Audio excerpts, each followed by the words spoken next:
আসসালামু আলাইকুম। আমি কৃষিবিদ একে আজাদ। তো এখানে আমরা নওগাঁয় ভিজিটে আসছি। তো একটা জমির পাশ দিয়ে যাচ্ছিলাম। এখানে আমরা একটা গাছ উঠে যেটা পাচ্ছি সেটা হচ্ছে ফুট রট অটো রাইস। তো এই হচ্ছে আক্রান্ত গাছের শিকড়ের অবস্থা।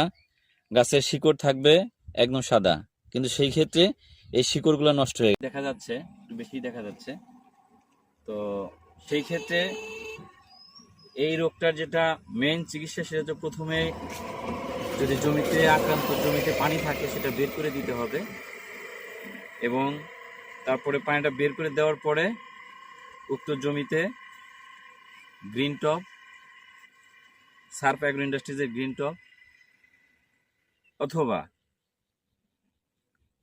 সিনজেন্টার অ্যামিস্টার টপ অথবা ইয়ন অ্যাগ্রো ইন্ডাস্ট্রিজ লিমিটেডের টিমসেন, এই যে পণ্যগুলো আছে এই পণ্যগুলো যদি জমিতে সুন্দর করে স্প্রে করে দেওয়া হয় তাহলে আক্রান্ত রোগটা সেরে যাবে, একদম ক্লিয়ার হয়ে যাবে।